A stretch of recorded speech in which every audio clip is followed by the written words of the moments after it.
कहानी के ऊपर, लेकिन आज की कहानी शुरू करूं उससे पहले एक छोटी सी कहानी आपको सुनाता हूं। अजीब अजीब तरह से क्राइम और कैसे लोग करते हैं। ये खबर एमपी की है, मध्य प्रदेश की।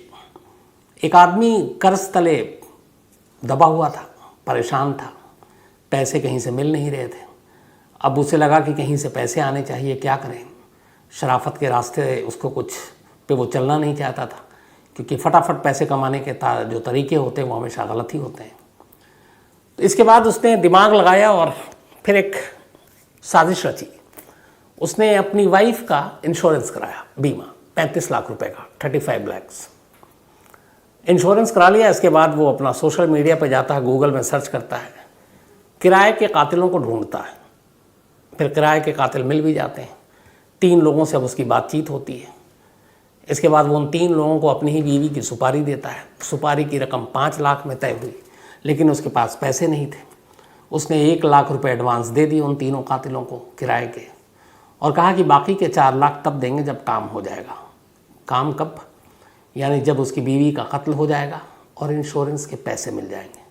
और इसके बाद बीवी का कत्ल हो जाता है, लेकिन इंश्योरेंस के पैसे मिलते उससे पहले पुलिस इन सारी कड़ियों को जोड़ लेती है और पूरी साजिश को बेपर्दा कर देती है।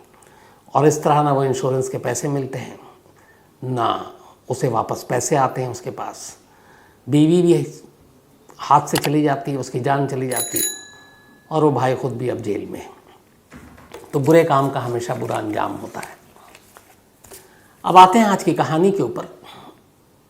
मुंबई में एक पुलिस स्टेशन है। इस पुलिस स्टेशन का नाम है DN नगर पुलिस स्टेशन। ये पुलिस स्टेशन अंधेरी वेस्ट में पड़ता है।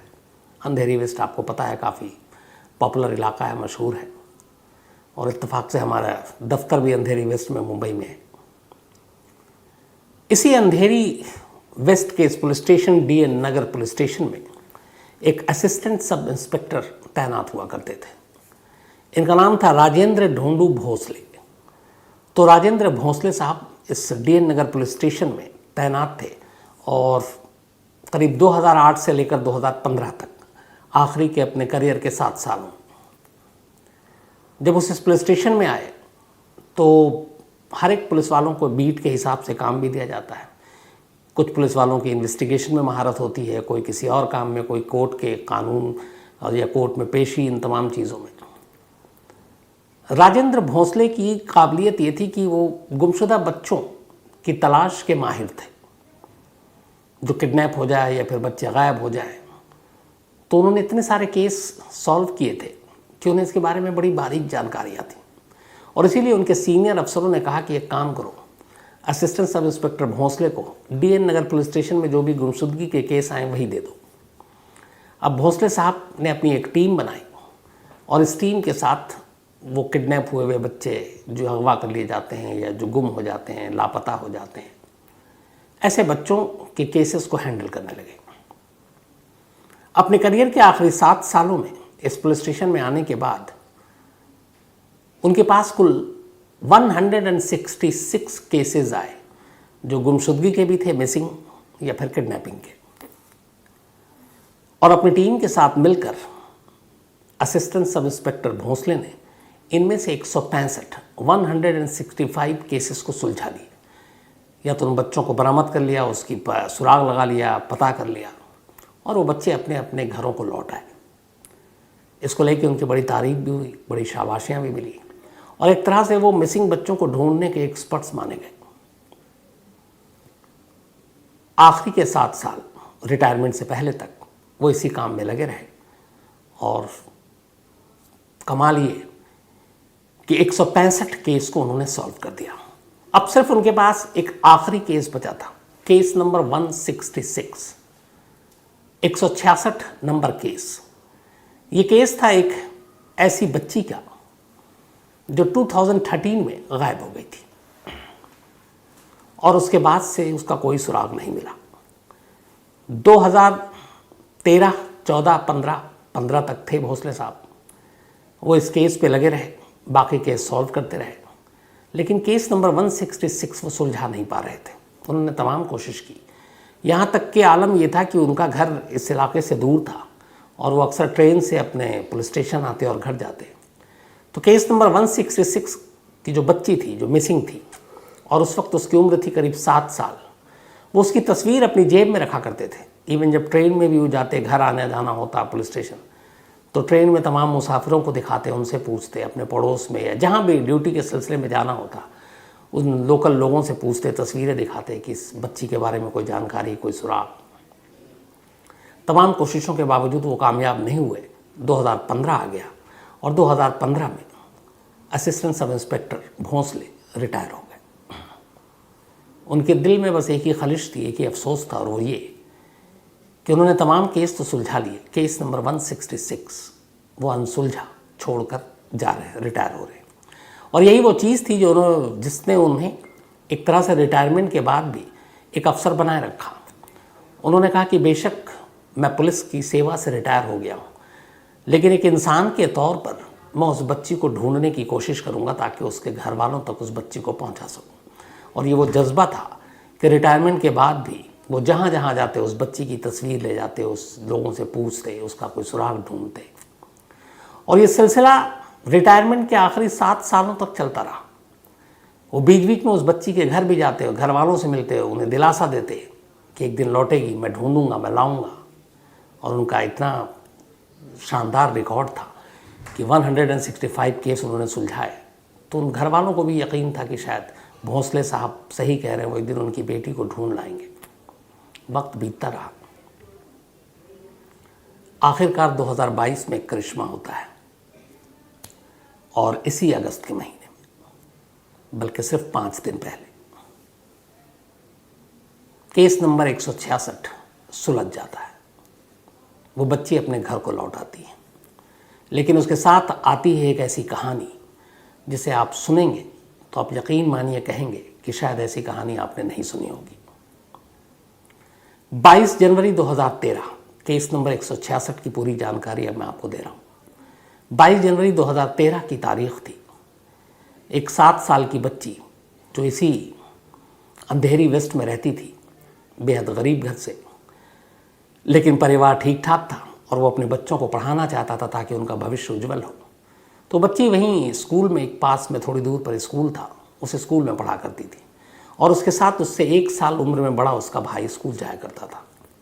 22 जनवरी 2013 को भी भाई बहन स्कूल के लिए घर से निकले। उस दिन उनके दादा ने बच्ची के 10 रुपये दिए उस लड़की के भाई के हाथ में। उन्होंने कहा कि तुम दोनों स्कूल जा रहे हो, ये 10 रुपये रख लो आइसक्रीम के लिए, 5 रुपये तुम्हारे लिए, 5 रुपये तुम्हारी बहन के लिए। भाई ने वो पैसे रख लिए, दोनों स्कूल गए। इसके बाद स्कूल की छुट्टी हुई, दोनों स्कूल से साथ निकले।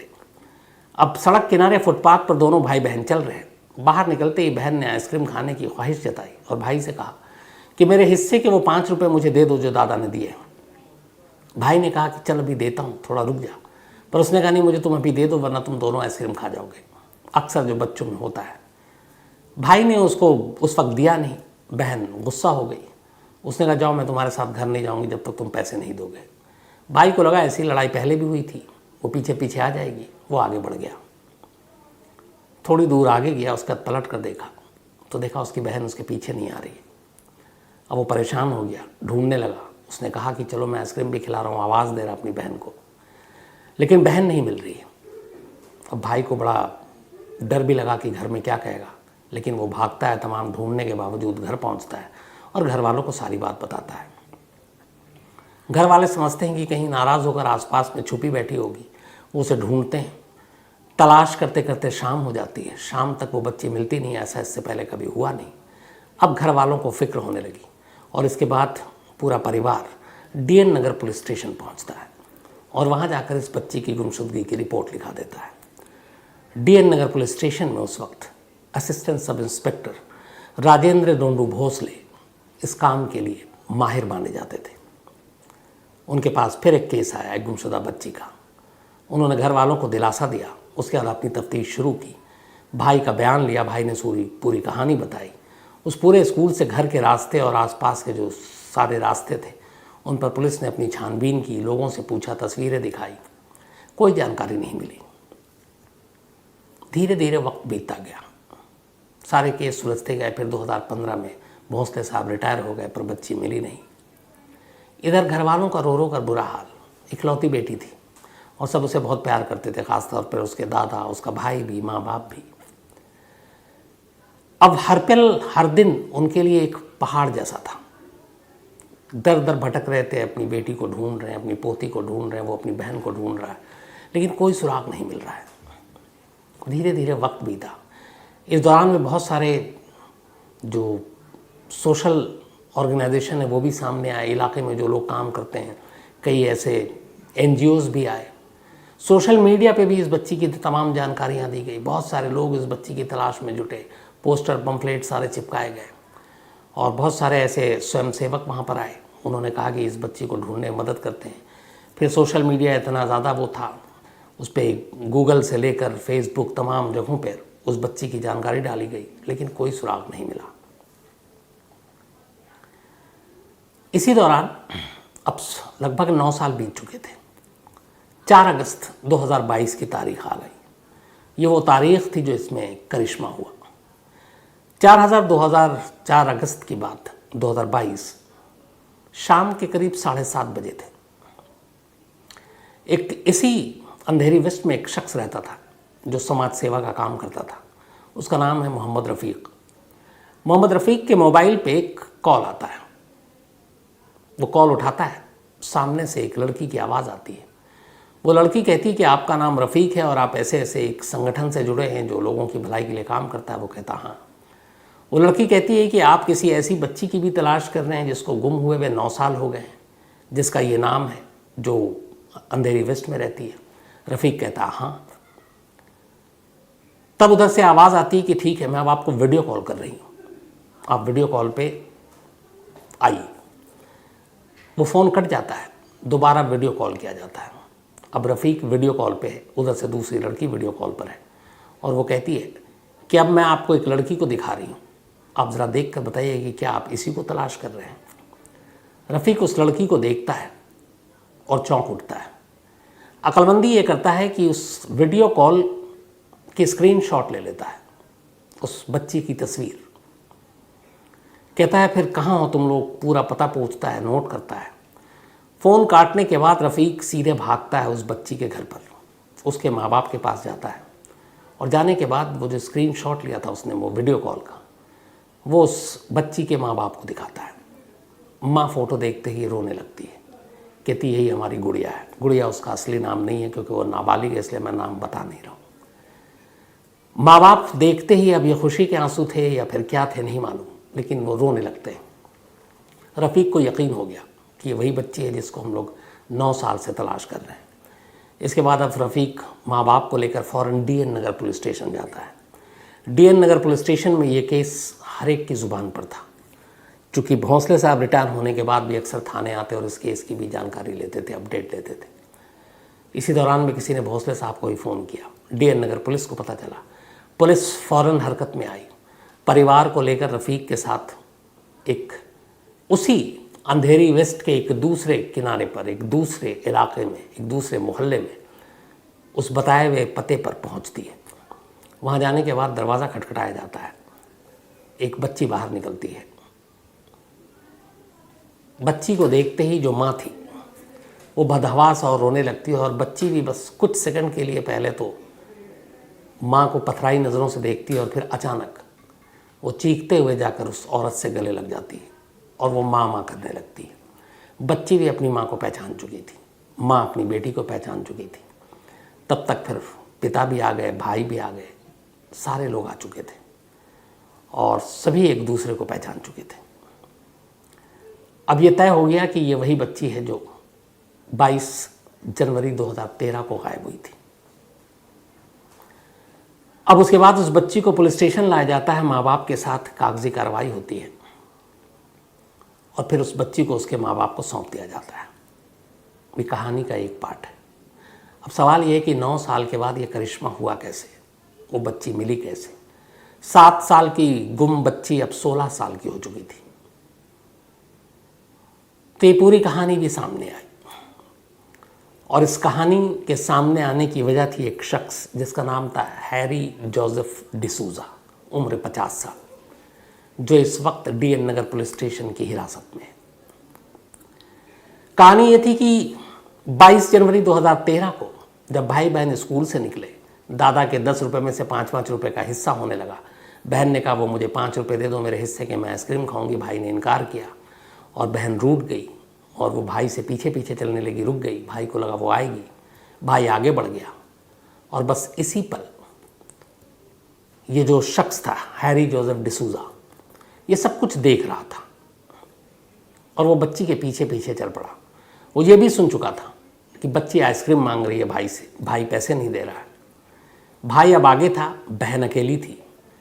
डिसूजा उसके करीब जाता है, कहता बेटा चलो मैं तुम्हें आइसक्रीम खिलाता हूँ। 7 साल की बच्ची, समझ और अकल इतनी है नहीं, आइसक्रीम के लालच में आ गई। उसने कहा ठीक है अंकल। उसके बाद वो उसे गोद में उठाता है, आइसक्रीम दिलाता है और फिर एक दूसरी गली से लेकर निकल जाता है और फिर ले जाने के बाद वो उसे अपने घर ले जाता है। उसी अंधेरी वेस्ट में जिस इलाके में इस बच्ची का घर था, उस घर से इसके घर की दूरी मुश्किल से 500 मीटर की, सिर्फ 500 मीटर। अब वो उस बच्ची को अपने घर ले जाता है। डिसूजा की एक बीवी सोनी, इन दोनों की कोई औलाद नहीं थी और इन्हें औलाद की चाहत थी। शादी को कई साल हो गए थे, कोई औलाद पैदा नहीं हुआ। तो इन दोनों की नीयत बुरी नहीं थी उस वक्त, लेकिन जिस तरीके से जो काम किया वो गलत था, कानून के खिलाफ भी था। इन्होंने ये सोचा कि हमारी तो कोई औलाद है नहीं, चलो कोई औलाद पालते हैं। वो गोद भी ले सकते थे, लेकिन एक तरह से उन्होंने किडनैप किया इस बच्ची को, उठाकर घर ले गए और फिर घर ले जाकर उसकी अच्छे से सेवा भी की। उसे खूब प्यार दिया, खाना वाना खिलाया। बच्ची को भी कुछ ऐसा लगा नहीं, उसे लगा कि अच्छा है, यहाँ तो आइसक्रीम भी दे रहे हैं अंकल, अच्छे लोग हैं, खाना भी मिल रहा है, पिज़्ज़ा भी मिल रहा है, सब कुछ मिल रहा है। अब बच्ची खुश खुश, लेकिन उसे अभी तक कोई अंदाज़ा नहीं कि सब कुछ हो क्या रहा है। लेकिन इधर बच्ची की गुमशुदगी की रिपोर्ट लिखाने के बाद अगले दिन वहाँ अखबारों में और फिर पम्फलेट और पोस्टर छप गए। अब डिसूजा और उसकी बीवी घबरा गई, चूँकि घर की दूरी बहुत करीब है जहाँ से बच्ची जहाँ रहने वाली है। उन्हें लगा कि कहीं पुलिस या कोई पड़ोसी खबर न कर दे और वो पकड़े ना जाए। वो डर गए। उसी डर की वजह से उस बच्ची को लेते हैं और दोनों फिर मुंबई से कर्नाटक पहुँच जाते हैं। कर्नाटक जाने के बाद कुछ दिन वो लोग अपने पैतृक घर पर रहते हैं, उनका अपना जो घर था, और फिर उसके बाद उस बच्ची को कर्नाटक के एक स्कूल के हॉस्टल में डाल देते हैं ताकि मुंबई में किसी को भनक न लगे, और बच्ची को समझा देते हैं कि हाँ तुम्हें अभी पढ़ना है, माँ बाप ने सब कहा है। बच्ची भी कुछ कहती नहीं है और बच्ची है वहाँ हॉस्टल में है और वहाँ पे उसके माँ बाप का नाम उन्होंने अपना लिखा दिया।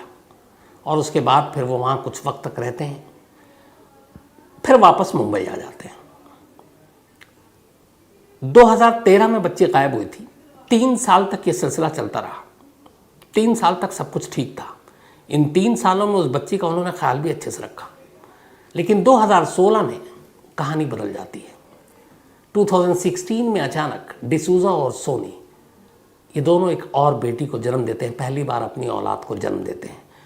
जिस औलाद की चाहत में उन्होंने एक दूसरे की गोद को उजाड़ा, एक दूसरे की बेटी को अगवा किया, इत्तेफाक से उसके अगवा करने के 3 साल के बाद खुद उनकी अपनी बेटी पैदा हो गई। अब जब अपनी बेटी पैदा हुई तो जिस बच्ची को इन्होंने अगवा किया था इस नियत से कि उसे अपने बेटी की तरह पालेंगे, वहीं पर उनका मन बदल गया। अब अपनी औलाद से मोहब्बत बढ़ गई और वो औलाद जिसे इन्होंने बेटी समझकर ये सोचा था कि पालेंगे, अब वो उनके लिए पराई हो गई, सौतेली हो गई। और यहीं से उनका बर्ताव भी उस बच्ची के लिए बदल गया। 3 साल तक जिसे प्यार दिया, अब वो उनके लिए आंखों की किरकिरी बन गई। इसके बाद ये लोग वहाँ से मुंबई आ जाते हैं, उस बच्ची को अपने साथ लाते हैं और घर में ही रखते हैं। घर से बाहर जाने की इजाज़त नहीं देते, क्योंकि उन्हें मालूम है कि घर से बाहर जाएगी तो ये कुछ बोल भी सकती है। इधर तब तक बच्ची थोड़ी बड़ी हो रही है, 7 साल में बहुत सारी चीज़ें उसे याद भी नहीं थी, लेकिन माँ बाप का चेहरा याद था। अब मुंबई आते हैं, लेकिन उस बच्ची को वो घर में रखता है, किसी से मिलने जुलने नहीं देता, खेलने के लिए नहीं देता, ताकि ये बच्ची किसी को बता ना दे। अब बच्ची वहीं घर में है और उसकी अपनी बेटी जो है बड़ी हो रही है, और इधर इस बेटी से अब उन्हें नफ़रत हो रही है। और अब वो उसके साथ जानवरों और ग़ुलाम जैसा सलूक करते हैं, घर के सारे काम कराते हैं, अपनी बेटी की देखभाल के लिए उसकी ड्यूटी लगाते हैं, उसे खाना भी कम देते हैं। मतलब आप उसके ऊपर जुल्म शुरू कर देते हैं। थोड़ा वक्त और बीतता है, अब ये थोड़ी बड़ी होती है तो फिर ये दूसरों के घरों में एक दाई के तौर पर अपनी उस मासूम बच्ची को काम के लिए भेजना शुरू कर देते हैं ताकि वो पैसे कमाए और उस पैसे से इनका घर चले। अब वो छोटी सी जिसको इन्होंने अगवा किया था वो आस पड़ोस के घरों में दाई का काम कर रही है, उसको भरपेट खाना भी नहीं दे रहे हैं, उसके साथ जुल्म भी कर रहे हैं क्योंकि अब उनकी औलाद हो चुकी थी। ये सिलसिला चलता रहा। इत्तेफाक की बात है कि इसी 2022 में इन्होंने करीब जनवरी या फरवरी का महीना था, पहली बार इस बच्ची को अपने घर से थोड़ी दूरी पर एक घर में नौकरी पे लगाया और इस बच्ची का काम ये था कि उस घर में भी एक बच्चा था, उसकी देखभाल, बेबी सिटिंग, देखभाल करनी थी बस। अब ये वहाँ पे उस घर में काम करने लगी। उस बच्चे की खुद बच्ची है लेकिन उसकी देखभाल करने लगी, लेकिन अब उसकी उम्र लगभग 15-16 साल हो चुकी थी। तब उस घर में वो बतौर दाई उस बच्चे की देखभाल का काम करती है। इत्तेफाक से उस घर में एक और काम करती थी लड़की, इसका काम था सिर्फ बच्चे को देखना, उसका काम था घर की साफ़ सफाई, खाना बनाना। तो अब दोनों एक ही घर में काम कर रहे हैं। धीरे धीरे दोनों में बात होती है, दोनों में दोस्ती हो जाती है, एक दूसरे के बारे में पूछते हैं। और वो जो दूसरी काम करने वाली आती थी वो अपना काम ख़त्म करके अपने घर चली जाती थी। इससे पूछती थी कि तुम्हारा घर कौन है, कहाँ है, कौन कौन है। घर वाले ने इतना डरा रखा था कि इसने पहले कभी मुंह नहीं खोला, लेकिन जब उससे 5-6 महीने की दोस्ती हो गई तब उसने एक दिन धीरे से उसको बताया कि मैं अपने माँ बाप की असली बेटी नहीं हूँ। मैं जब स्कूल से आ रही थी मेरे माँ बाप के नाम पर उन्होंने मुझे उठाया था और पहले बहुत अच्छे से रखते थे, लेकिन फिर उनकी बेटी हो गई, मुझे मारते पीटते, पूरी कहानी सुना दी। तो उसने कहा कि मतलब तुम गुमशुदा बच्ची हो? उसने बोला हाँ। वो जो दूसरी लड़की काम करती थी वो थोड़ा पढ़ती लिखती भी थी और सोशल मीडिया पर भी थी। आजकल बच्चे सब मोबाइल पर खूब रहते हैं। उसने उससे पूछा कि अच्छा तुम्हारा अपना नाम वाम पता है? उसने सब नाम बताया। उसे अपने घर का पता ठीक से याद नहीं था, लेकिन ये था कि जिस लोकेलिटी में उसने कहा क्या यही अंधेरी में है, लेकिन कहाँ पे घर है मुझे याद नहीं है। उस बच्ची ने अब गूगल करना शुरू किया, सोशल मीडिया पे जाना शुरू किया और गुमशुदा बच्चों की जो तलाश के लिए सारी चीज़ें लोग डालते हैं वो सब देखना शुरू किया। धीरे धीरे करते करते उसे अचानक इस बच्ची के बारे में काफ़ी सारी जानकारी गूगल पे और उस पर मिल गई। फेसबुक और उस पर लोगों ने अलग अलग पोस्ट डाल रखा था। अब जब उसने देखा तो उसे पता चला कि इसका असली नाम क्या है, इसका पता क्या है, लेकिन पता नहीं था उस वक्त। बस ये था कि ये गुम है, कोई इनाम दे। तो ये फ़ोन नंबर दिया हुआ था। तो उसने ऐसे 5 फ़ोन नंबर निकाले उसी सोशल मीडिया से। उन 5 नंबरों पे अब उसने कॉल करना शुरू किया और इधर ये बात हुई कि किसी को बताना नहीं है। और वो बच्ची बिना घर में कुछ बताए हुए देरी आती, काम करती और घर वालों को जाहिर ही नहीं करने देती। अब दूसरी लड़की ने 5 नंबर पे हर एक को कॉल करना शुरू किया। पहले 4 नंबर बंद थे, बड़ी वो मायूस हो गई। बट उसने 5वां नंबर जब मिलाया तो घंटी बजी। वो 5वां नंबर जिस शख्स ने उठाया था वही मोहम्मद रफ़ीक था, जो एक कार्यकर्ता था, एक NGO चलाता था, उसके लिए काम करता था।